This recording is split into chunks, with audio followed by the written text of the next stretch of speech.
Saudara, setiap kita mungkin pernah melihat orang yang terluka atau terjatuh di suatu tempat, atau bahkan kita sendiri pernah mengalaminya. Ketika kita mengalami atau melihat orang lain yang terjatuh, hal yang pasti kita lakukan adalah mencari P3K. P3K itu sendiri merupakan singkatan dari pertolongan pertama pada kecelakaan, dan ini adalah pertolongan awal yang bisa kita lakukan jika terjadi kecelakaan. Pertanyaannya, saudara, bagi setiap kita saat ini, kemanakah kita mencari pertolongan pertama ketika kita sedang dalam kesesakan atau dalam keadaan genting? Apakah kita mencari pertolongan pertama kita kepada orang-orang yang ada di sekitar kita, atau kepada Tuhan dalam pergumulan yang sedang kita hadapi?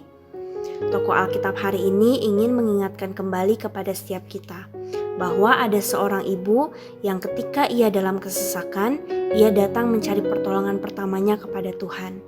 Ya, ibu ini bernama Hana. Dalam pergumulannya, di mana ia tidak memiliki anak, Hana tidak menyerah. Ia datang berdoa kepada Tuhan. Dikatakan dalam 1 Samuel 1 ayat yang ke-12, ia berdoa terus-menerus di hadapan Tuhan. Ia mencari Allah dan mencurahkan seluruh isi hatinya kepada Tuhan. Hana adalah seorang pendoa yang sungguh-sungguh datang berdoa karena ia tahu bahwa pertolongannya hanyalah berasal dari Tuhan. Dan ketika ia mencari pertolongan kepada Tuhan, keadaan hati Hana diubahkan.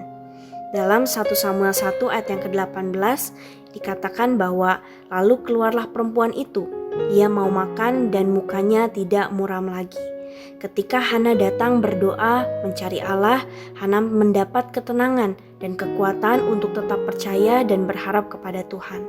Hana percaya kepada Tuhan bahkan sebelum ia melihat hasil dari doa yang ia panjatkan. Saudara, Hana mengingatkan kembali kepada setiap kita bahwa kita harus senantiasa mencari Allah sebagai pertolongan pertama kita dalam segala situasi yang terjadi dalam hidup ini.